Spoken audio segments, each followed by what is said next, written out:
네, 안녕하세요. 네, 이제 총 3번, 3주에 걸쳐서 지금 총론이랑 강론 전체 범위를 그제는 그 핵심 요약집 그걸로 이제 진도를 나가게 될 거고, 기본서는 이제 복습하실 때 같이 읽어보시는 용도로 활용을 하시면 될 것 같습니다.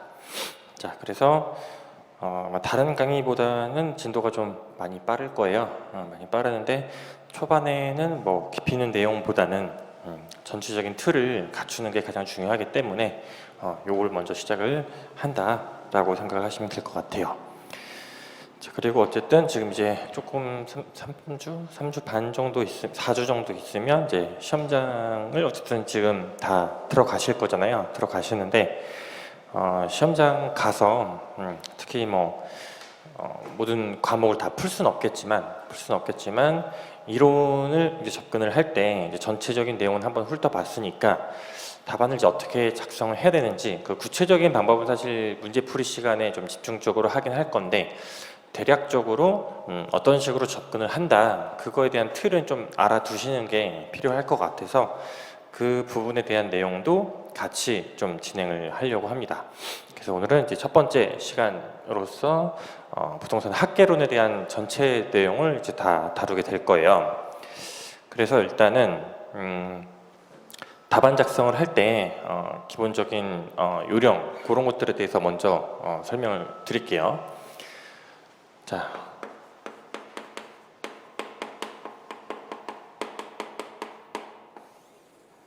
이론에서는 결국에 이론뿐만이 아니라 사실 그 주관식 시험 같은 경우는 답안지로 채점이 이루어지기 때문에 답안지에서 모든 게 다 드러나게 되거든요. 드러나게 되는데 이 답안 작성을 하기 위해서 가장 기본적으로 해야 될 것들이 목차, 구성, 이거에 대한 전제로서 문제 분석, 이 과정을 이제 반드시 거쳐야 되거든요. 이 전체 과정을 놓고 봤을 때 이 목차 구성까지가 70%라고 보시면 돼요. 답안 작성하는 부분은 추후에 연습, 지속적인 스터디나 단과에서 연습을 하시면서 보완을 하시게 될 건데, 문제 분석과 목차 구성이 되지 않은 상태에서 답안 작성을 해봐야 큰 의미가 없다. 목차 구성이 제대로 되어 있지 않은 상태에서는 답안을 아무리 16쪽을 다 쓴다고 하더라도 꽈락을 받을 거예요. 그렇기 때문에 문제 분석과 목차 구성이 일단 제일 중요해요. 그래서 이 목차 구성의 이제 뼈대가 되는 게 이론에서 체계가 된다. 그래서 초반에 이제 기본 강의 할 때도 제가 목차에 대한 체계를 강조를 많이 드렸어요. 요거는 이따가 한번 예시를 들면서 한번 설명해 볼게요. 그리고 이제 문제 분석이 있어요. 문제 분석에서 이론 채점평에서 가장 많이 나오는 말이 묻는 거 답해라 라는 말이거든요. 물어본 걸 답을 해야 되는데 전혀 다른 내용을 하고 있다는 거죠. 크게 보면은 문제 구성이 설명하는 문제와 논하는 문제, 크게 보면 서술어가 요 두 가지로 이제 구성이 되어 있고, 여기 안에서 추가적으로 구성이 된 서술어들이 비교하는 문제, 관계를 묻는 문제, 이런 것들이 좀 추가적으로 이제 활용이 될 거예요. 그래서 이런 부분들에 대해서는 이제 자세히는 문제 풀이할 때 좀 자세히 하게 될 건데, 그러면 이제 기본 문제를 할 때 답안 작성하는 것까지 하나씩 다 설명을 드릴 건데, 지금 일단 문제 분석과 목차 구성 요거를 이제 시험장 가서 어떻게 활용을 할 건지에 대한 것들이 기본적으로 필요할 것 같아서 요거를 일단 먼저 설명을 드릴게요. 자, 그래서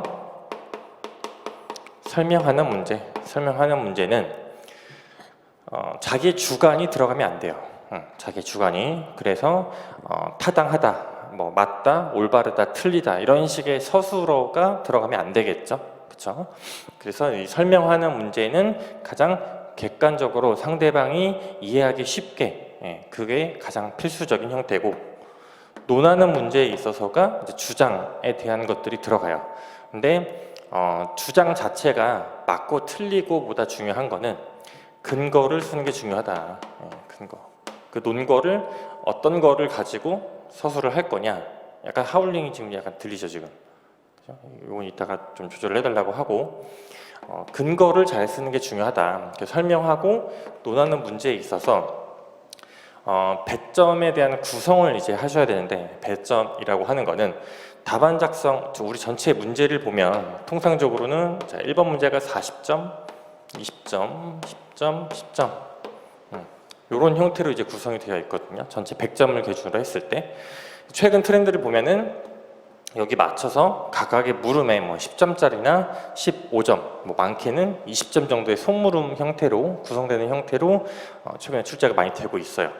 그러면 이제 10점짜리를 기준으로 이 배점에 대한 감각과 균형성이 굉장히 중요하거든요. 배점에 대한 균형성. 그래서 목차를 이제 구성을 할 때 가장 기본이 되는 거예요. 기본. 자, 그러면 10점짜리 문제에서 목차는 어떻게 구성을 해야 되는지, 그게 첫 번째가 목차의 개수예요. 목차의 개수. 그 목차의 개수는 이론 시험에서 특히나 많을수록 좋아요. 10점인데 뭐 5개든 6개든 쓰면 쓸수록 좋은 게 맞아요. 좋은 게 맞는데 실제 시험에서 10점짜리 문제를 5개, 6개씩 목차를 구성을 하면서 전체 100점을 짜려고 하면 그 목차를 뽑는 게 굉장히 힘들거든요. 그렇기 때문에 10점에 대한 배점을 기준으로 해서 최소 목차, 그게 최소한 배점이 요구하는 점수라고 생각을 하시면 되거든요. 그걸 기준으로 3개짜리나 4개짜리, 이게 저는 이제 최소 목차의 개수라고 제시를 하고 있어요. 왜 그럼 3개도 아니고 왜 3개 아니면 4개냐? 어떤 문제마다 어떤 거는 3개짜리를 쓰는 게 좋고 어떤 거는 4개짜리 형태를 쓰는 게 좋아요. 3개짜리 형태 같은 경우 여러분들이 총론 시간 때 배웠던 가장 첫 번째 파트의 부동산의 복합 개념을 설명해 봐라 라는 문제가 10점으로 출제가 됐다고 해볼게요. 여기서 말하는 목차의 개수는 서와 결을 뺀 목차예요. 서와 결을 뺀 목차예요. 그러면 10점짜리 같은 경우는 서를 안 써도 됩니다. 서를 안 쓰고 통상적으로는 개설로 첫 번째 목차를 활용을 많이 해요. 10점짜리는 결은 안 써도 돼요. 결은 지금 설명하시오를 예로 든 거예요. 설명하든 논하든 간에 개설로 활용을 하셔도 되고 아니면은 어떤 그 개념의 의의를 시작으로 그냥 하셔도 돼요. 하셔도 되고 여기에 해당하는 내용은 본문 내용이다. 본문. 본문의 3개나 3개짜리 목차 구성 형태는 이렇게 가져갈 수도 있고 그리고 4개짜리 목차 형태 같은 경우는 이렇게 병렬식의 4개 목차를 구성할 수도 있고요. 또는 1번, 2번 2개짜리 목차에서 2개의 형태를 가져갈 수도 있겠죠. 이거는 문제 물음에 따라서 내가 접근하는 방향 관점과 일맥상통하게 되어 있어요. 예시를 든다고 하면 아까 여기서 부동산의 복합 개념이 있었죠. 걔네들은 어떻게 해요? 복합 개념 물어봤으면 물리적, 법적, 경제적 기능으로 목차를 구성을, 틀을 생각을 해야 되는 거예요. 그러니까 대부분 처음에 이론이 좀 어렵다고, 그러니까 처음 자체, 내용 자체는 어렵지 않지만 답안을 쓰면서 이론이 어렵다고 많이 느끼는 이유 중에 하나가 물어보는 거에 대한 내용을 찾는 것도 힘들 뿐더러 그 구성을 어떻게 해야 될지를 모르거든요. 물어본 내용에 대해서 내용을 먼저 생각을 할 게 아니라 문제의 구성을 먼저 짜야 되는 거예요. 구성을. 이걸 그냥 기획이라고 생각을 하시면 돼요. 기획을 먼저 해놓고 안에 속 내용을 채워야 그게 흔들리지가 않아요. 그래서 첫 번째로는 이제 3개짜리 목차 예시를 들었고 두 번째, 자 4개짜리 목차의 예시를 만약에 든다고 하면은 저희가 부동산 가치 형성 요인의 내용을 보시면 일반 요인, 지역 요인, 개별 요인 개념이 있었죠. 가치 형성 요인 자체를 물어봤으면 그러면 3개짜리 목차를 구성하는 게 좋겠죠. 근데 그게 아니라 그 내용적인 측면에서 분류를 해봐라 라고 했을 때는 자연적, 사회적, 경제적, 행정적 이렇게 병렬 구조, 같은 체계의 목차끼리 같은 내용을 쓰셔야 되는 거예요. 자사 경향을 이런 식으로 구성을 할 수는 없겠죠. 그렇죠?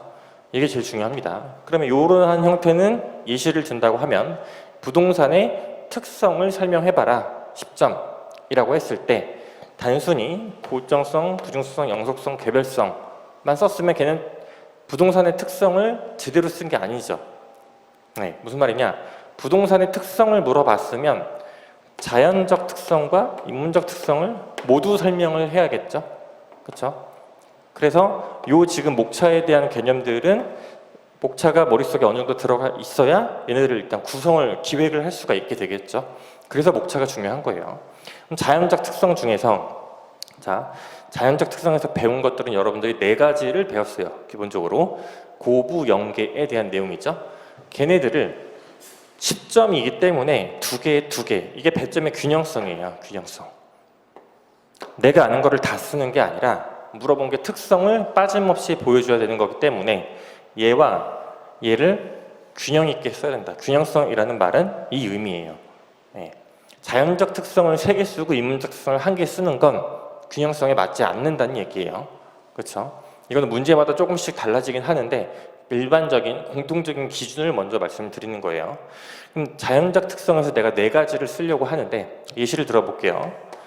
고정성, 부중성, 영속성, 개별성 이렇게 4개를 쓰셔도 되고요.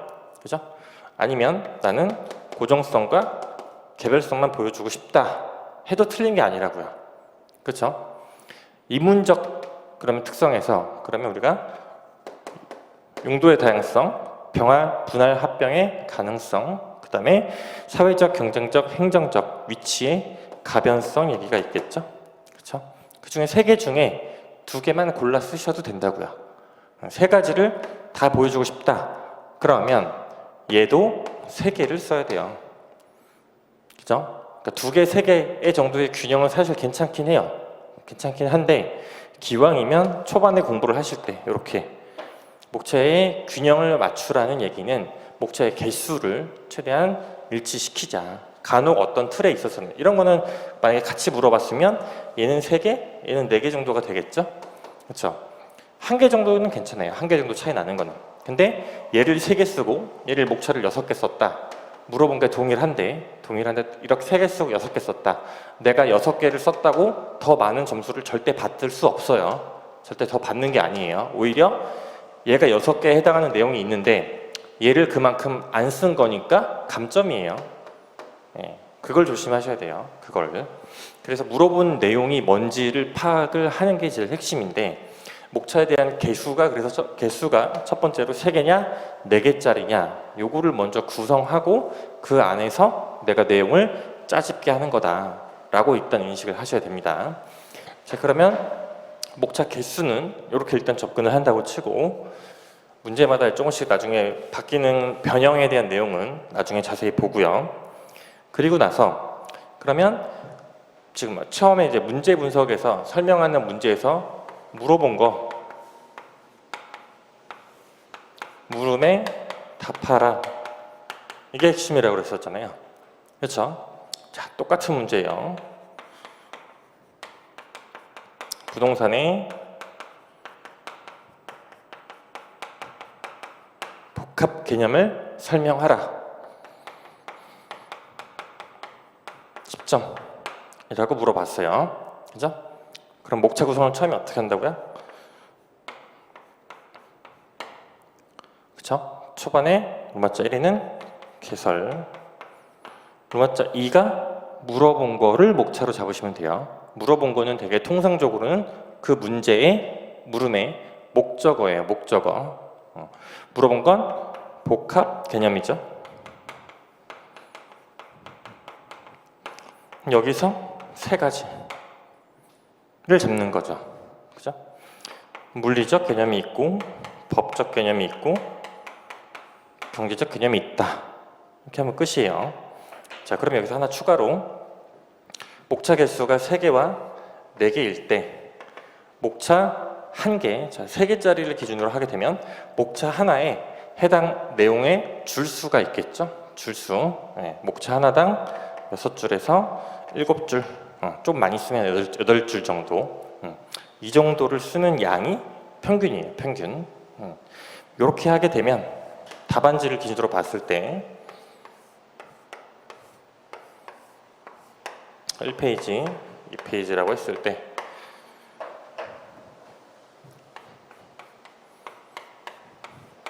이 정도 양이 10점인 거예요. 이게 정량이라고 해요. 정량. 이거 계산 어떻게 하느냐? 저희가 100점을 기준으로 16쪽을 작성을 하게 되거든요. 그러면 80%라고 계산을 하시면 돼요. 한쪽에 계산은 5점으로 계산을 하시면 돼요. 그러면 16쪽이면 80점이겠죠? 다 쓴다고 하면, 그러니까 100점 문제를 기준으로 했을 때 답안은 80% 정도의 양으로 쓰면 이게 정상적인 분량이라는 얘기예요. 그렇죠? 이해되시죠? 그러니까 10점이니까 한쪽하고 여기가 지금 5점에 한 3분의 1, 뭐 많이 쓰면 절반 이 정도 양이 되겠죠. 그죠? 이 양이 정량인 거고 여기까지 다 쓴다. 이거를 그냥 풀배점이라고 생각을 하시면 돼요. 그러면 풀로 다 쓴다 라고 하면 페이지는 20쪽이 나오겠죠? 그렇죠? 이해되시죠? 그래서 이게 이제 기본적인 분량인데 꼭 반드시 이 분량을 채우지 않아도 이론은 어느 정도 점수가 가능해요. 예. 그 전제 조건으로 첫 번째가 목차의 구성, 그 다음에 내용이 여기서 조금 주는 거예요. 내용이 뭐 한 5줄 내외 정도씩 그렇게 해서 한 페이지 하고 뭐 한 3분의 1 정도까지 써도 무방하다. 그죠? 그래서 이 정도의 양이 이제 바운더리 범위가 정해져 있다라는 거예요. 그래서 실제 시험에서도 저도 100점을 기준으로 제일 적게 썼을 때는 이제 13쪽까지 썼었어요. 최소 13쪽, 14쪽은 나와줘야 돼요. 아무리 못해도. 그렇게 했을 때 점수 전체의 영향 자체는 크지 않다. 그죠? 그래서 목차의 개수와 목차 하나에 들어가는 줄수 있죠. 이 정도. 이게 이제 제가 예시답안에서 쓰는 평균적인 줄수에 대한 내용이고, 예시답안은 좀 참고용으로 보는 의미도 있기 때문에 조금 더 늘려서 보통 제가 한 20쪽 내외 정도로 예시답안을 써서 드리거든요. 나중에 보시고. 자, 그러면은 요 한 줄에 글자 수는 몇 개가 적당하냐? 이거는 이제 개인마다 글씨의 크기가 조금씩 달라요. 크기가 조금씩 다른데 평균적으로 100점은 시간 내에 좀 쓰실 생각을 해야 된다고 하면은 한 18자에서 22자 요 안으로 쓰시는 게 조금 더 효율이 좋으실 거예요. 근데 글씨 크기가 작다. 그래서 한 25자 정도까지는 괜찮지만 한 줄에 30자를 쓰기 시작하면 팔도 떨어지고 16쪽을 못 채울 확률이 굉장히 큽니다. 물론 필력이 굉장히 뛰어나신 분들이 있어요. 그런 분들은 논외, 평균적인 수준을 일단 얘기하는 거예요. 제가 공부를 할 때만 해도 답안지 양이 20쪽이 이게 정상이었어요. 지금은 16쪽이잖아요. 원래 제가 공부할 때만 해도 이게 정상이었거든요. 그래서 20쪽인데도 불구하고 저때 이론 법규를 2권 쓰시는 분이 상당수 많이 있었어요. 그래서 뭐 25쪽에서 30쪽 가량 쓰시는 분들도 꽤 많이 있었거든요. 근데 지금은 꼭 그렇게 하지 않아도 상관이 없어요. 그러니까 그 부분은 일단 전제가 필력이 돼야 되고 뭘 묻는지 내가 정확히 모르기 때문에 관련한 내용을 다 때려 넣는 거예요. 얻어 걸리겠지 라는 느낌인 거죠. 근데 이론에서는 그렇게 이제 접근을 하게 되면 오히려 감점이 될 가능성이 있기 때문에 지금은 그런 태도는 좀 지양하시고, 그래서 이 정량 최대한 20쪽 안쪽에 제가 예시답안을 다 써서 드리고 있다라는 점, 그리고 한 줄에 18자에서 22자 이 정도 들어가면 될 것 같고요. 근데 내가 글씨 크기를 늘리는 게 생각보다 쉽지 않아요. 기존에 써오시던 분들은.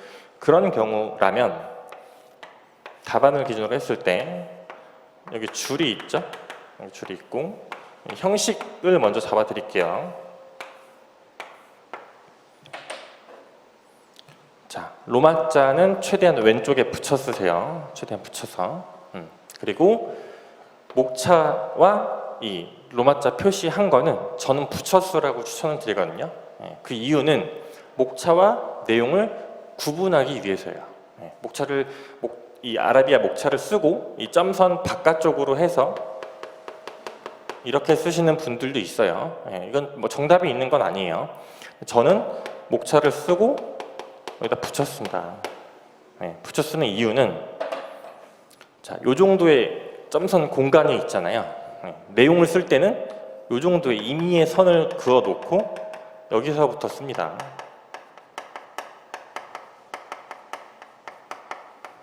그래서 목차가 눈에 들어올 수 있게 이런 식으로 저는 답안을 컨설팅을 해요. 결국에 이 답안지도 보여지는 거기 때문에 글씨 자체보다 어떻게 데코레이션을 하는지도 좀 나중에 보면 중요한 문제인데, 이 데코레이션은 나중에 가서 고치려고 하면 잘 안 고쳐져요. 습관이 이미 되어 있기 때문에. 그래서 처음부터 제가 말씀을 드리는 거고, 자, 그 다음에 목차 순서 로마자, 자, 그 다음에 아라비아, 이론은 반가로 먼저, 양가로 그 다음. 이것도 정답이 있는 건 아니지만 요 순서가 통상적으로 이론에서 교수님들이 이렇게 쓰고요. 법규는 반대예요. 법규는 양가로를 보통 먼저 씁니다. 어쨌든 우리는 수험생 입장이기 때문에 교수님들이 보시기 편한 쪽으로 이걸 맞춰주는 게 저는 좋다고 생각이 들어요. 그래서 초반에만 이거는 제가 계속해서 뭐 언급을 드리겠지만 뭐 안 바꾸시는 분들은 뭐 계속 안 바꾸시더라고요. 예, 그런 분들은 저는 그냥 더 이상 말씀을 안 드립니다. 그래서 목차 순서는 로마자, 아라비아, 반가로, 양가로가 있고요.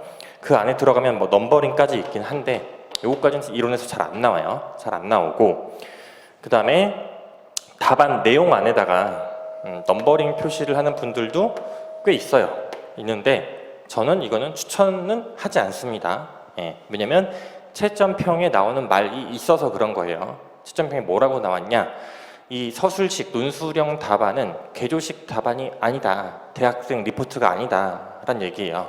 그러면 이거를 이렇게 쓰지 않고 그럼 어떻게 쓰느냐, 첫째, 둘째, 셋째 이렇게 쓰란 얘기예요. 그죠? 그래서 단순한 개조식 이렇게 쓰게 되면 물론 채점하는 사람들이 눈에 잘 들어올 수 있는 형태이긴 해요. 그래서 이거는 뭐 막진 않아요. 막진 않는데 이런 것들은 저는 되도록 지양하는 편이에요. 그 다음에 답안 내용 안에 따옴표, 꺽쇠 하셔도 돼요. 하셔도 되는데 저는 이것도 웬만하면 하지 말라고 그래요. 그 이유는 뭐냐, 내가 표시한 꺽쇠와 따옴표가 틀릴 가능성이 있기 때문이에요. 나는 핵심 키워드라고 해서 표시를 해서 보여줬는데 채점하는 사람 입장에서 이게 키워드가 아닌데 라고 인식을 하는 순간 이 답안지의 인식 자체는 부정적이 되기 때문에 그러한 리스크나 위험을 갖지 않기 위해서 웬만하면 쓰지 말아라. 그렇게 저는 요 넘버링과 꺽쇠, 따옴표 이런 것들은 지양하시라 라고 말씀을 드리고요. 그 다음에 영어 한자 써도 돼요. 물론 써도 되지만 이것도 하지 마라. 영어 썼다가 스펠링 틀리거나 한자 썼는데 틀리면 그러면 오히려 더 감점이고, 특히나 교수님들 법규는 한자를 좀 쓰는 경우가 있어요. 법규는 저도 법규에서는 판례만 한자로 써요. 판례만. 제가 공부할 때는, 왜냐면 판례가 눈에 조금 더 잘 들어오기 위한 데코레이션으로 쓰게 되는데, 한자를 쓰는 순간 물론 이제 한자에 대한 필력이 느리지 않으신 분들은 써도 되지만 이 한자들이 많아지기 시작하면 속도가 느리게 되어 있어요. 무조건 한글보다. 그래서 이런 거 데코하는 것보다 한 줄 한 단어라도 더 쓰는 게 낫다라고 저는 판단이 되기 때문에 이런 거 지금 언급드린 내용들은 최대한 안 했으면 좋겠다라는 부분이었어요. 계속해서 막진 않아요. 어차피 안 고쳐지시는 분은 안 고쳐지시기 때문에. 그래서 목차는 최대한 붙여 쓰고, 아라비아 1번은 이 중간, 반가로 1번은 이 점선, 반가로, 양가로 1번은 점선 바로 붙여서. 좀 크게 확대해서 드리면,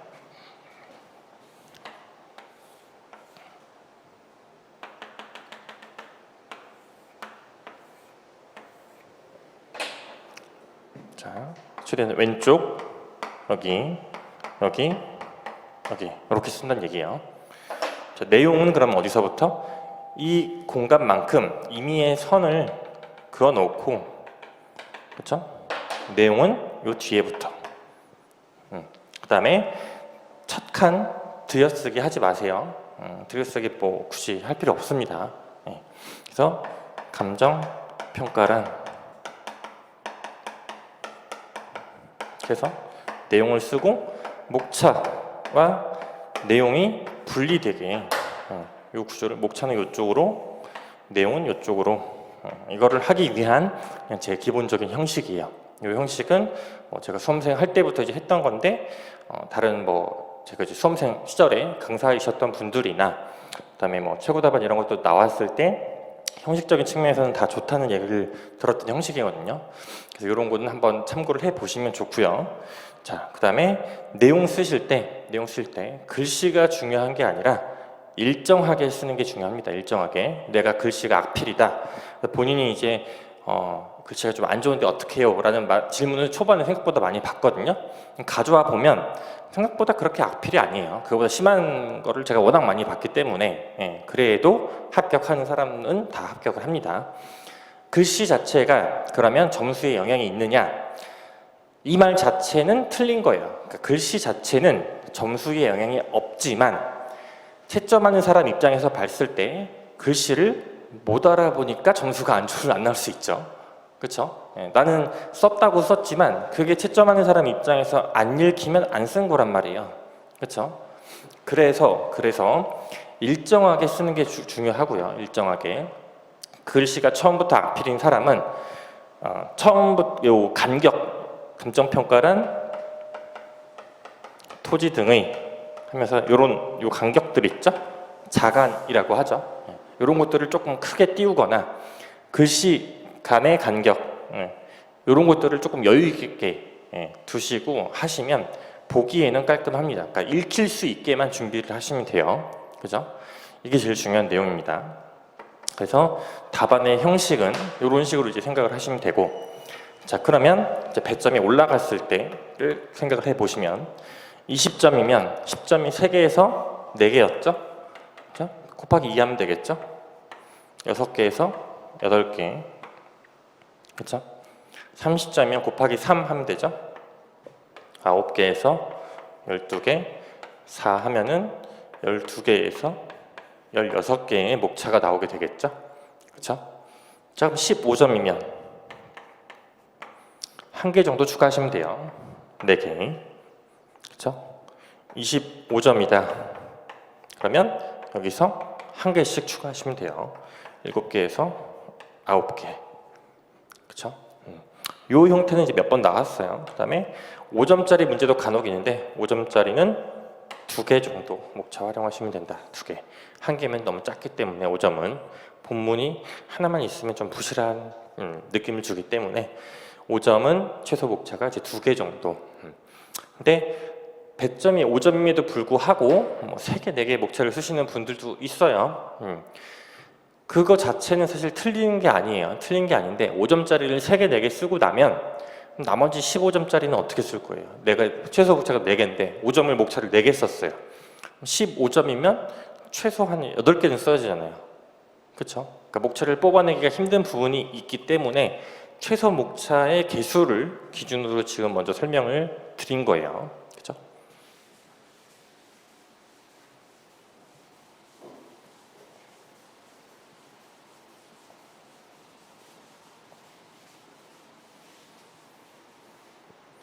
자, 그럼 예시를 조금 더 구체적으로 한번 살펴볼게요. 다시.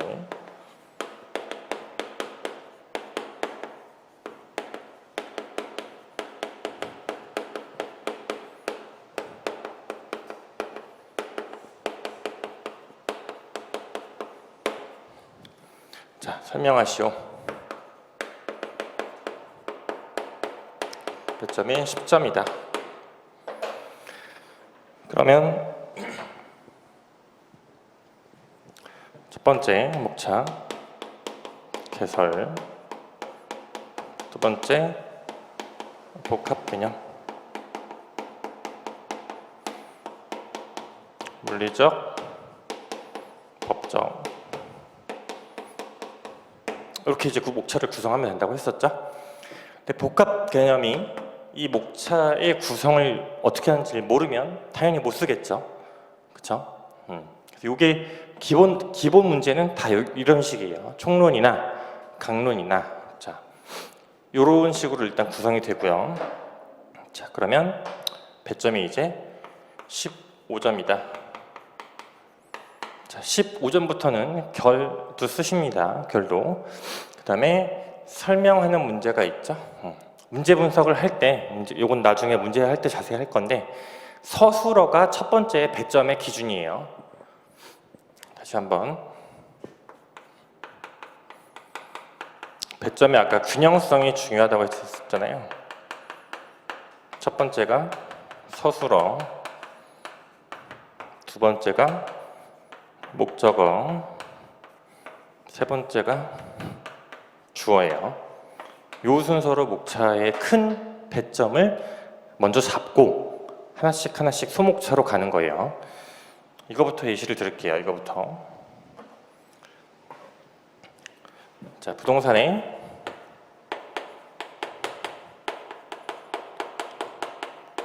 복합 개념을 설명하고 부동산의 현상과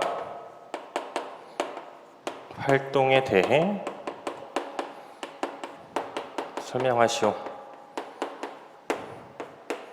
배점이 10점이다. 그죠? 첫 번째가 뭐라고요? 서술어. 그렇죠? 얘가 5점, 얘가 5점이에요. 이게 첫 번째라고요. 그렇죠? 5점이면 목차 개수가 최소한 2개라고 했었죠? 그렇죠? 여기서 물어본 건 뭐예요? 복합 개념. 서술어에 해당하는 배점의 목적어가 물어본 게 하나죠? 요거를 쪼개면 돼요. 5점에 맞게. 그죠?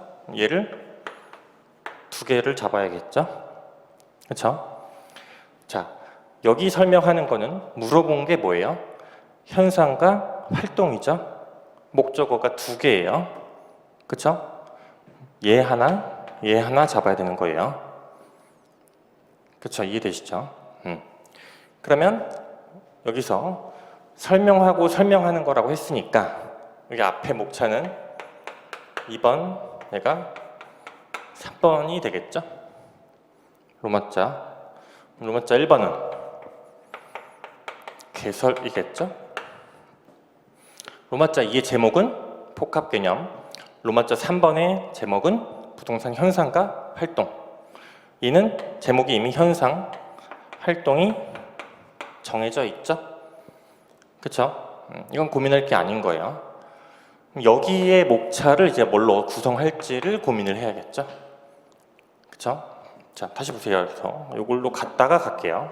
똑같은 배점인데 얘는 10점이어서 3개의 목차를 구성을 했어요. 그쵸? 쟤는 이제 5점인데 목차를 2개예요. 물론 10점이기 때문에 3개 목차를 만들어서 써도 틀리진 않아요. 틀리진 않은데 목차에 대한 배점의 균형성을 맞추기 위해서 최대한 맞추는 연습을 초반에 하셔야 되거든요. 그게 아니면 이걸 갖다 나중에 쓰시면 되는데 이 3개짜리를 2개짜리로 그러면 어떻게 바꿀 거예요? 이게 목차에 대한 고민이 필요한 거예요. 쓸 내용은 정해져 있어요. 이미 뭘 쓸지를. 그죠? 물어본 게 적었고 배점이 5점이잖아요.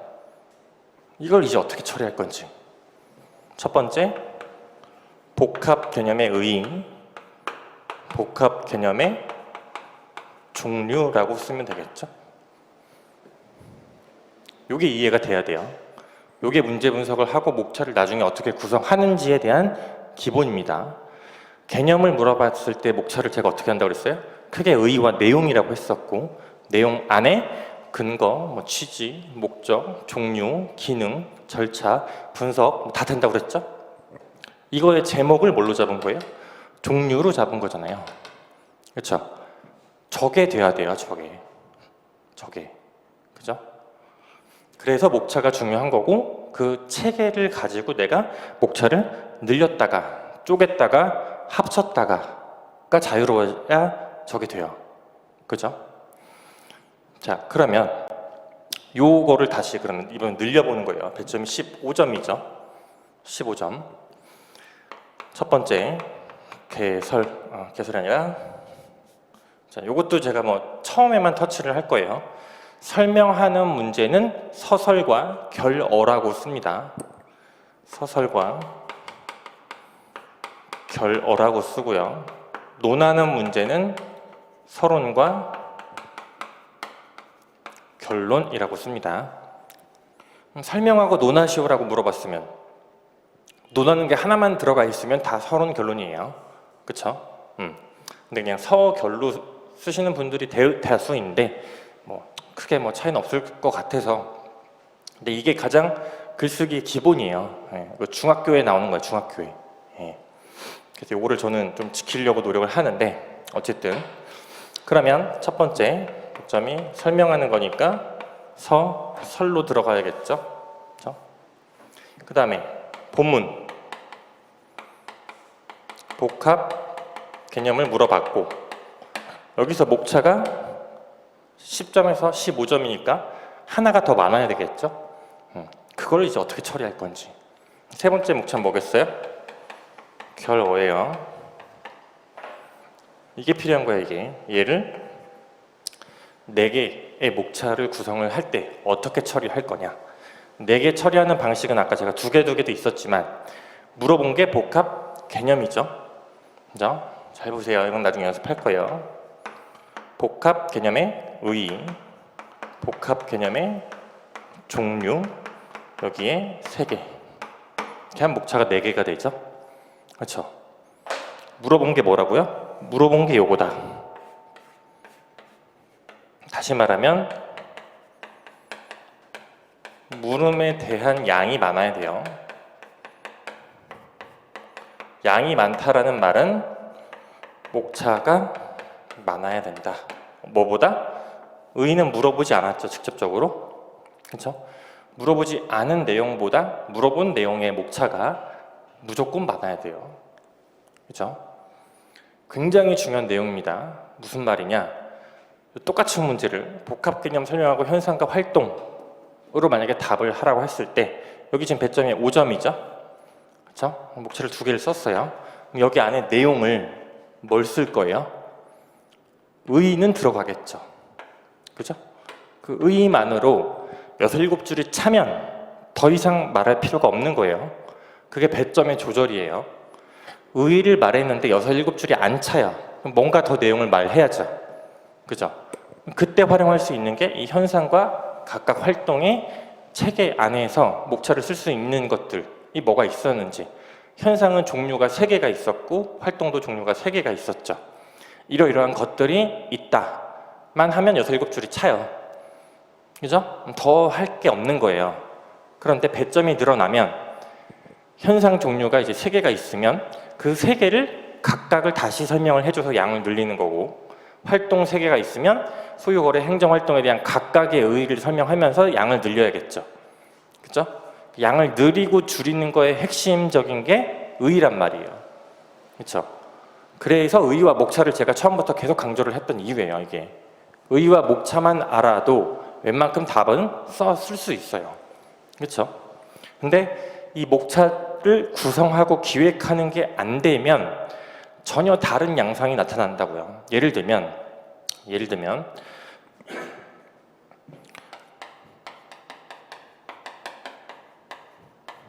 고정성의 파생 현상에 대해서 설명하시오 라고 물었으면, 물어본 건 고정성이에요? 파생 현상이에요? 파생 현상이죠? 요 내용을 많이 써야 된다고요. 그죠? 근데 처음에 공부를 하시는 분들이 고정성의 의의, 고정성의 예시를 들고 파생 현상 2가지 이런 식으로 이제 목차를 잡는데, 물어보지 않은 내용의 목차를 2개, 물어본 거를 2개 썼잖아요. 이게 아니라고요. 이게 물음에 대한 답을 기본적으로 세팅을 잘못한 거라고요. 그죠? 네. 그러면 나중에 가서 결국에 물어보지 않은 내용의 의의를 거의 절반 쓰시는 분들이 태반이에요. 그렇게 하면 안 된다고요. 물어본 거에 집중하라는 얘기가 물어보지 않은 내용보다 목차보다 더 무조건 많아야 되는 거예요. 이게 뭐 2기, 3기, 4기 가면 갈수록 안 바꿔지시는 분들이 거의 이런 데예요. 이런 분들이 점수가 낮아요. 왜? 이걸 물어봤는데 복합 개념의 의, 자, 요거면 양호한데 예를 들어 조금 더 다른 예를 들어보면 이 종류에 대해서 뭐 물법경에 대한 얘기를 쓸 때 거기에 관련된 의의가 있잖아요. 그럼 여기 물어보는 거에 써야죠, 저기는. 그쵸? 여기에 굳이 쓸 필요가 없잖아요. 그렇죠? 그런 얘기예요, 지금. 그리고 나서 다시 그러면 목차를 20점으로 늘려볼게요. 자, 그러면 15점짜리를 20점으로 늘려서 목차를 하나를 늘리는 게 나을지 10점짜리를 이렇게 가서 늘리는 게 나을지, 그렇죠? 15점, 25점, 5점 이런 것들을 기준으로 제가 안 삼았었죠. 10, 20, 30, 40을 기준으로 했었잖아요. 그렇죠? 잘 보세요. 첫 번째 서설, 물어본 거 복합 개념, 마지막이 결어. 이거는 세 개는 체계죠. 정해져 있는 거예요. 그죠? 물, 법, 경. 이죠? 20점을 20점으로 늘리면 2배라고 했었죠. 이걸 2개씩 늘리면 되겠죠? 그쵸? 얘를 가지고 다시 이렇게 바꾸려고 하면은 종류에 대해서 또는 뭐 3번을 잡던 이렇게 쓰게 되면 얘도 역시 물어보지 않은 내용이잖아요. 그쵸? 그 물음에 대한 답이 아닌 걸 쓸 확률이 높아지기 때문에 그 그러니까 구성과 기획이 첫 번째라고요. 이거를 먼저 짜놓고 관련 내용을 여기에 배점에 맞춰서 목차 개수에 맞춰서 내용을 넣는 거라고요. 넣는 거. 그죠? 예. 자, 그럼 여기서 의는 다 쓰겠죠? 목차 고민은 이제 시작인 거예요. 여기를 뭘 쓸 건가? 그죠? 이 목차는 여러분들 책에 나와 있는 내용들을 가지고 다시 요약해서 의와 다른 어떤 내용으로 구성되어 있는지를 기준해서 목차화 시켜야 되는 거예요. 그렇죠? 이 물리적 기능, 이 물리적 개념에서 책의 내용을 보시면 어떤 내용들이 좀 나와 있었어요? 목차를 알아야 된다니까요. 그래서 그죠? 물리적 안에 뭐가 있었어요? 그것까지는 기억 못한다고 하더라도 한 4개에서 5개 정도의 뭐가 뭐 나와 있었어요. 뭐 자연, 뭐 환경, 뭐 어쩌고 이런 얘기들이 나와 있죠.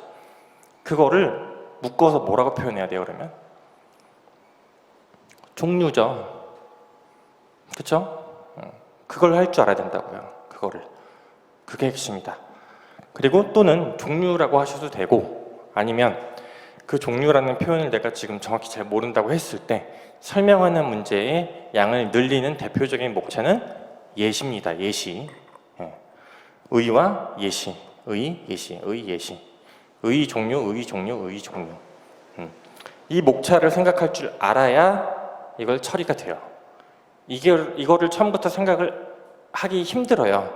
힘든데 처음에 이거를 세팅을 안 해놓으면 나중에 기출문제나 새로운 문제를 접할 때 이게 다 무너져요. 새로운 문제에 대한 처리와 대처를 할 수 없게 된다고요. 그래서 이걸 초반부터 지금 제가 잡아놓고 하는 거예요. 잡아놓고. 그죠? 그래서 이거를 보셔야 된다.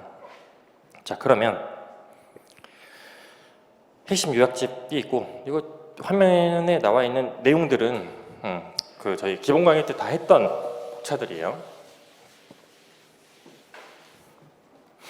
자, 부동산에 잘 보시면 개념이 있고 여기 복합 개념이 들어가 있잖아요. 그렇죠? 문제를 바꿔볼게요. 요거 빼고 부동산의 개념에 대해서 설명하시오. 이제 뭘 써야 돼요? 목차를?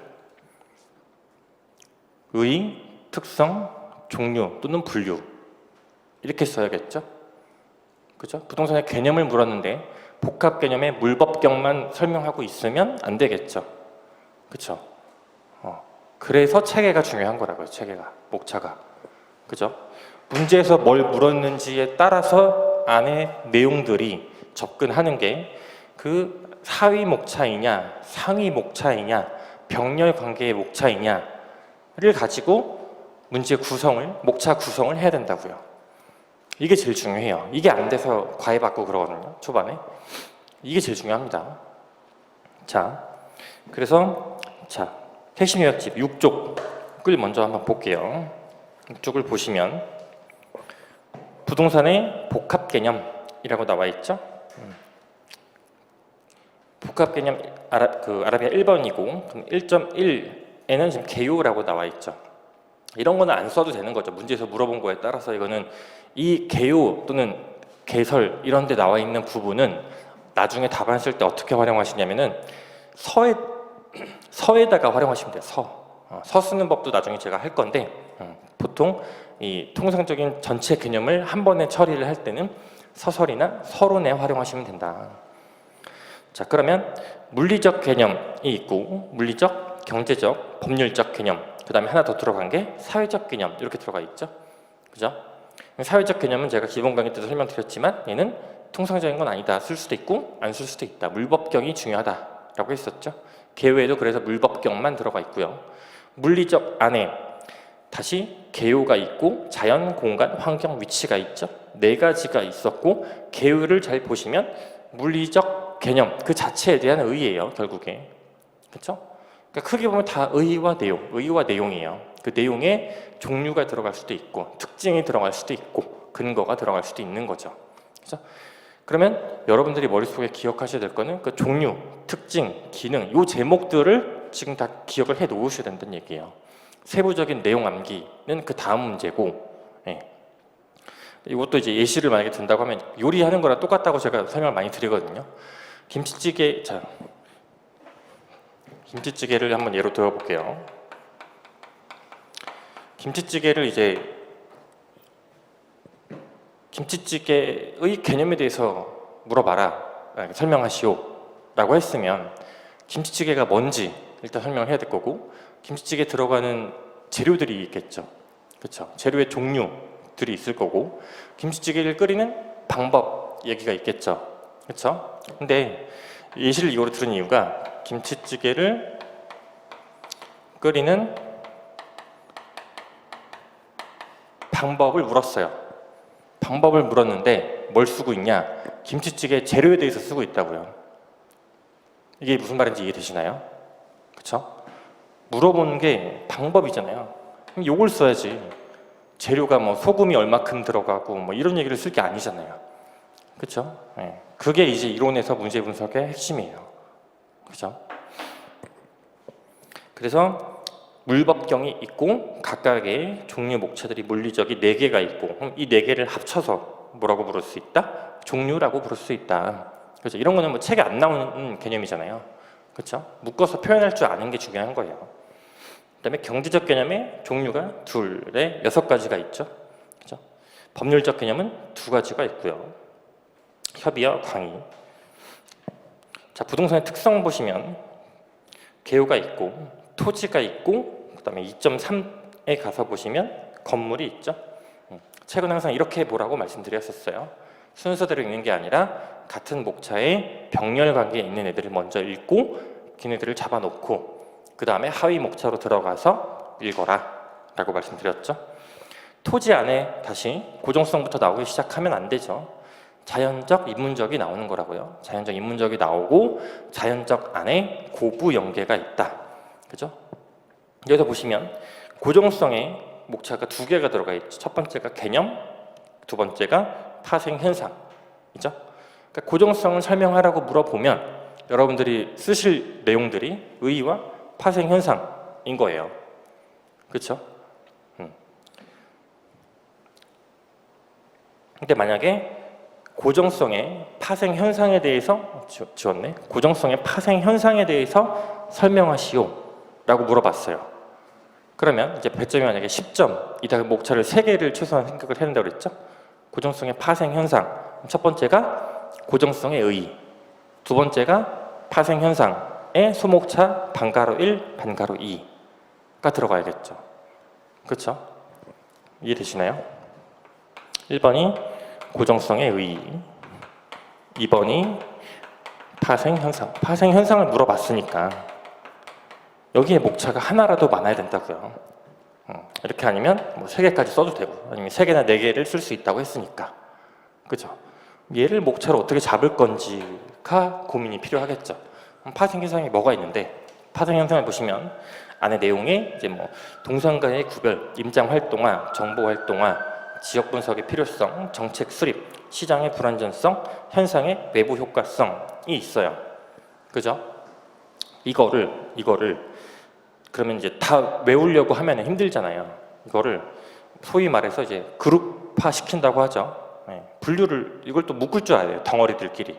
그래야 이게 목차 표현이 나온다고요. 그래야. 그죠? 잘 보시면 이걸 다 할 필요가 없고, 임장 활동화, 정보 활동화라고 되어 있죠. 그죠?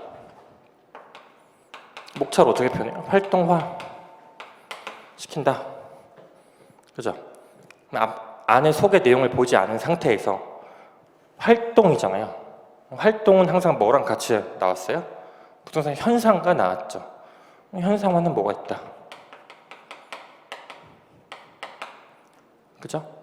그 다음에 여기 안에 내용은 지금 아직 안 봤지만 부동산 현상과 활동이 있고, 얘는 지금 고정성만을 물어봤으니까 부동산 시장 아니면 부동산 가격에 미치는 파생 현상 내용들이 있겠죠. 이렇게 이걸 잡을 줄 알아야 되는 거예요. 이거는 이제 나중에 고민이 필요한 부분이에요. 문제 분석하면서 이걸 다 외워서 처리를 하려고 하면 끝이 안 나요. 그렇죠? 내용 목차를 제가 이렇게 잡았지만 내용 보시면 다 그거예요. 시장 얘기가 나왔죠. 현상의 외부 효과성 얘기 나왔죠. 가격 얘기는 안 들어가 있지만 가격 만들어 쓸 수 있고요. 지역 분석이 사실 가격과 이용에 대한 얘기들이죠. 가격 수준과 표준적 이용과 관련한 거니까. 그죠? 왜? 지역 분석에 의의 그게 들어가 있어요. 그렇죠? 그래서 여러분들이 3기까지는 답을 오픈북 하셔도 상관이 없어요. 저는 그래요. 저는 그렇게 알려드리거든요. 다 오픈북 해도 돼요. 근데 뭘 찾아서 어떻게 뭘 보고 쓰는지를 결정을 해야겠죠. 그렇죠? 그리고 목차 구성을 해야 거기에 맞춰서 내가 배점을 조절을 할 수가 있게 된단 말이에요. 그게 사실 70%예요. 그게. 그리고 나서 나머지 암기해야 되는 부분들을 채워나가는 거고.